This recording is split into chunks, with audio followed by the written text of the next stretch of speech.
I've been so excited to move my personal computer into this case, the Nanoq R THOR 16-liter beast. I'll be using my 9950X 3D. I want full raw power, baby. So I'll be cooling this monster processor with Be Quiet's new Pure Loop 280mm all-in-one cooler. The GPU I'm stuffing in is my behemoth Astral 5080, 64GB of G-Skill RAM, 2 M.2 SSDs, Asus B850i motherboard, and my trusty Corsair SF850. This thing is going to be dense, and I want a front 140mm fan to help push the air through the case, but because the Astral is so stupid and long, I could only use a slim fan. It doesn't all go as planned, so you'll have to see a few of my bright ideas along the way. Overall, this build was rather challenging, extremely worth it, and most importantly, fun as hell. Let's go.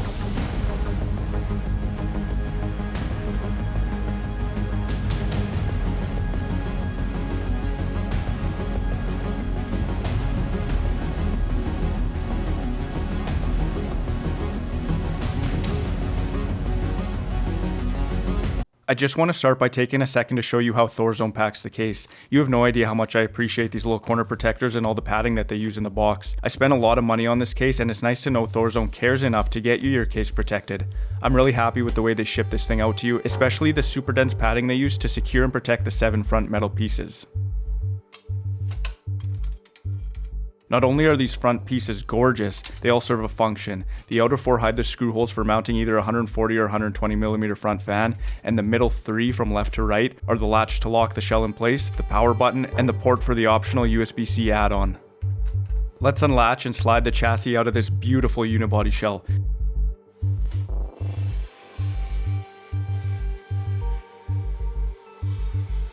This shell is thick and an absolute tank, and this graphite color is mesmerizing. It's dark gray, but depending on the room lighting, it has a gray bluish hue to it. It's delicious.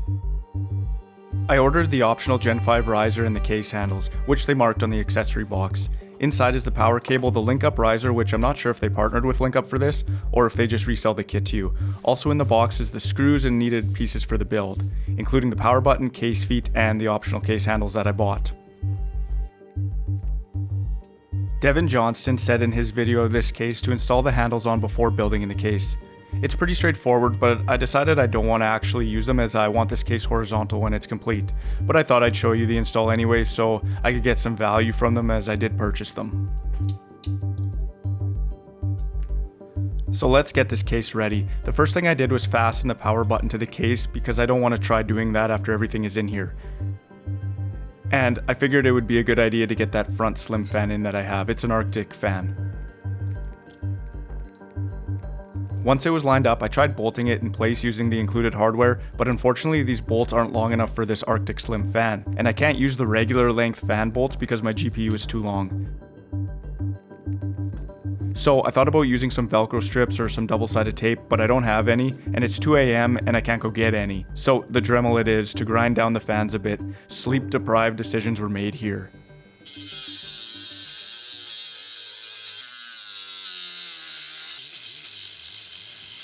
I definitely need to practice my Dremel skills more, or just never use a Dremel again. This is butchered. Still 100% functional though, so I got that going for me. I don't even know if these screws for these bolts are meant for a slim fan, and that might be why they weren't long enough, and I might actually need to use these screws somewhere else, but it worked out for me. Looks atrocious. Anyway, the spine on this beauty is adjustable.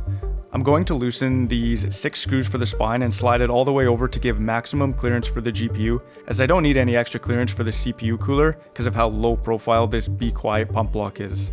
And then I'm just going to leave this spine loose for now in case I have to adjust it later. If you've watched any Nanoq R builds before, you know that the GPU should be the thing first installed, but before I do that, I just want to flip the PSU mounting bar so the PSU can be flipped 180 degrees. It's currently set up so that the cables are facing up towards the radiator, but I want this PSU exhaust facing up and the cables coming down so the cables don't get in the way of the radiator fans.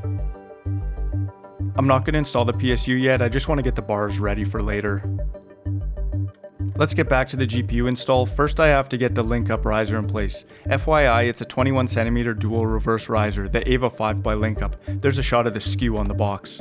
So we got a couple of standoffs which I won't be using because of the thickness of my GPU. We got the riser support bar and the GPU PCI bracket. I just connected the riser to the support bar and then the support bar to the case spine. And you can see that the support bar can be adjusted up or down as needed once the GPU is installed. Then I have to attach the GPU PCI bracket to the back of the case, so let's get that done.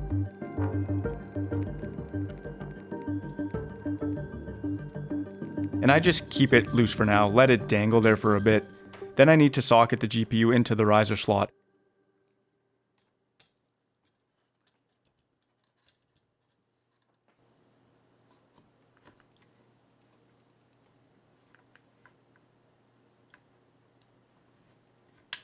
This was the most awkward part of the build. There's probably a better way to do this, honestly. I have to use my other hand to support the GPU the whole time, otherwise it would just sway over and put too much stress on the PCI slot of the card. I struggled here quite a bit because of my choice of ergonomics. I finally realized I can just turn the case on the side and the GPU rests on the spine. Then I was able to easily screw the GPU to the PCI support bracket.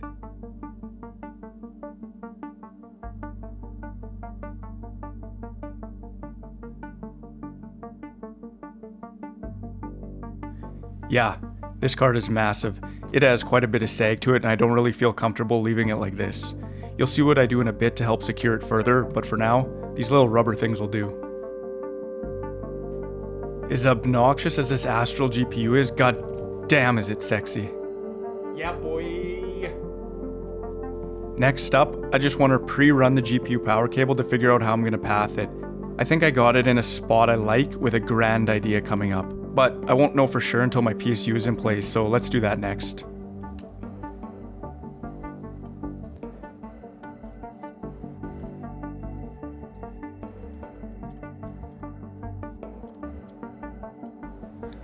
As I'm screwing this puppy in place, I notice something incredible. Here lies some tiny threaded holes that seem like there's a particular screw that would go here to help further secure the GPU. Well, only if I had such a particular screw. Oh wait, I do. An odd one out that makes no sense unless it goes here.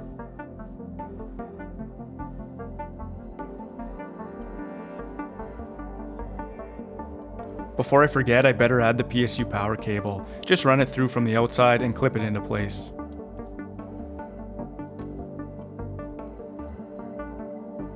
Okay, back to the PSU. I keep getting distracted. Let's get this power cable plugged in so I can show you my grand idea that I mentioned a moment ago. And that idea is this.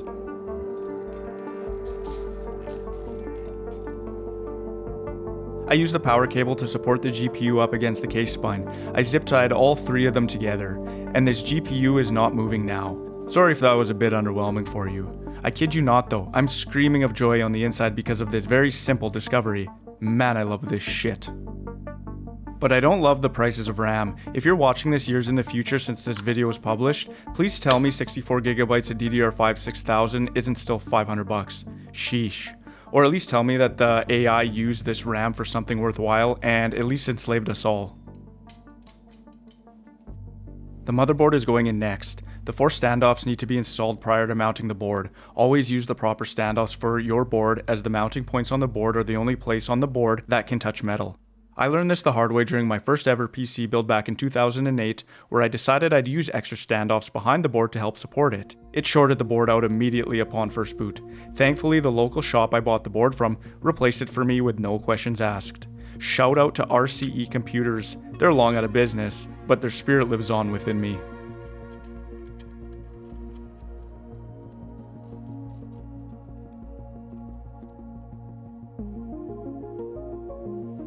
Here, I'm plugging in all the power cables to the PSU. I need an 8-pin CPU cable, my 16-pin GPU cable which uses 2 8-pin leads from the PSU, and of course the 24-pin motherboard connector. I'm just planning out how I'm going to run all these, and I do a little finagling to get them how I want.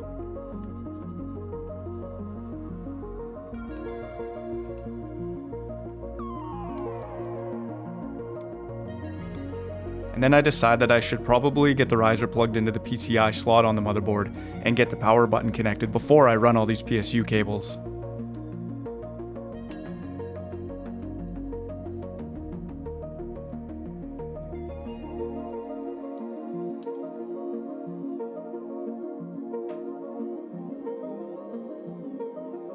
Now I can go ahead, run my cables and plug them in. I do the 8-pin and the 24-pin. More finagling is required. I move some of the connection spots on the PSU around so that the cable runs are a bit tighter and neater. This is why I wanted the PSU cables at the bottom, so I can freely loop them all around down here. And of course I forgot the front fan connection, but it's easy enough just to fish the fan cable under my cable bunch here and run it up to the fan header. Easy enough, no difficulties. These Corsair cables that come stock with this PSU are awesome. I zip tied and strapped everything down. The 8-pin CPU and PSU power cable up here. And I just Velcro strapped everything in a bunch down here. It actually looks pretty clean. Next order of business is the Be Quiet Pure Loop 3 installation. The pump block is low profile, making this cooler perfect for this case. No RGB cables, no USB cables, a simple and straightforward cooler. Let's get the AM5 hardware mounted to the board and the two 140mm fans mounted to the radiator.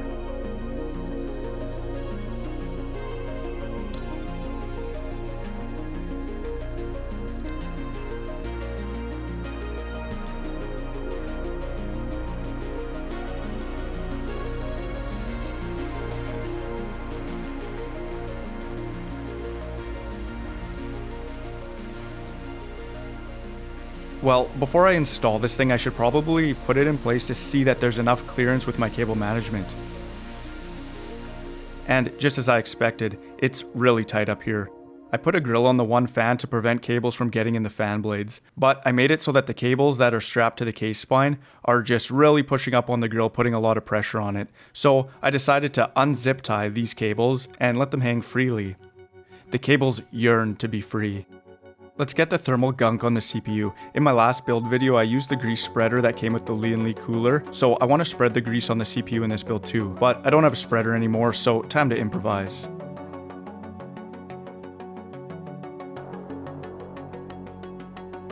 Yeah, fail. Don't do anything I do in my videos, by the way, if you haven't realized that by now. I mean, I could have used a Ziploc bag and spread it around with my finger or something. I don't even know what I'm doing at this point, but I'll commit to it for the content. What a disappointment. Even my dogs are embarrassed by me and want no association.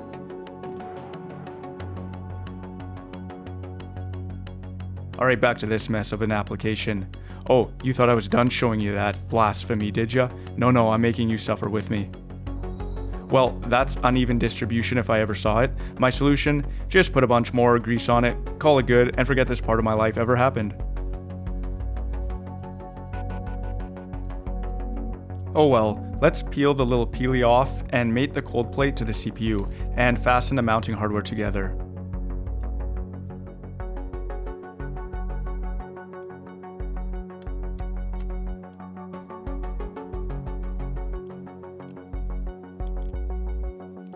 The Be Quiet logo can be rotated to fit your orientation.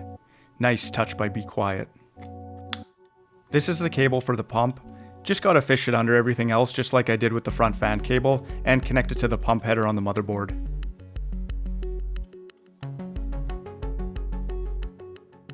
Then, let's slide the radiator in. It's tight and I'm scuffing it a bit. I could have gave myself a bit more room by shifting the GPU riser support bar down a little bit during the riser install, but I'm okay with this. It's tight, but it still fits. So we march forward.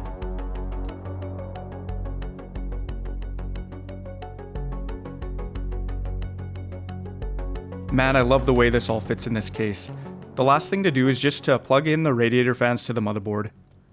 I'm using a fan extension cable here just so I can run the fan cables to the rear of the case in order to keep it as clean as possible in here.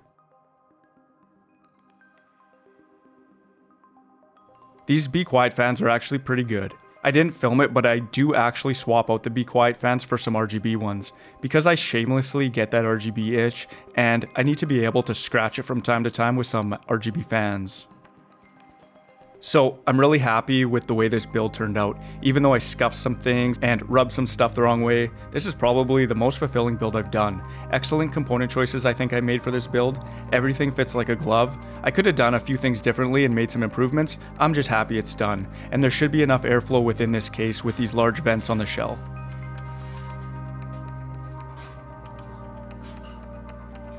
Putting the shell on, I was getting hung up on the radiator fan wire connectors. They were getting caught in the case vents, so on a second attempt, I just pushed the fan connectors in as I brought the shell down.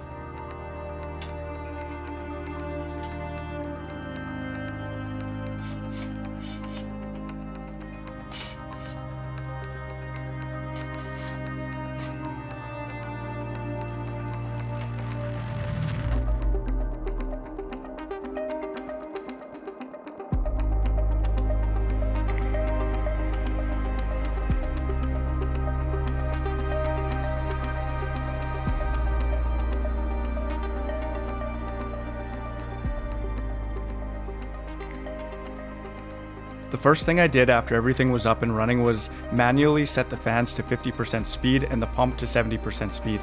I don't actually do fan curves. I set everything to where it cools enough and is quiet enough for me. In Cyberpunk 1440p highest settings, I was hovering just under 70 degrees Celsius on the CPU, mid 60s on the GPU. I sped the fans up to 80% and it barely got any better, just a couple degrees. I also tried with the fans at 40% and it barely got any worse. So I'm just going to keep all my fan speeds at 40% because it's nice and quiet. The case actually allows for a lot of air movement. The case is elegant, it's unique, and it's going to be my main for the next while. The only actual issue I had was with that front slim fan installation, but at least now I get to call myself a modder because I used a Dremel. THOR is a boutique company and I'm glad I took the plunge and bought this case and made a video on it. They've put a lot of work into this case and continue to improve it with every batch, holding customer feedback in high regard. I'm excited to build in their cases in the future, and I'm really excited to see their upcoming case collab with Devin Johnston. If you have any questions, ask them in the comments and I'll do my best to answer them. Also, if you have any tips or feedback for what I could have done better, post that in the comments too, because I'm no expert. I make mistakes. I just love building computers, and it could help somebody who's going to be building in this case in the future.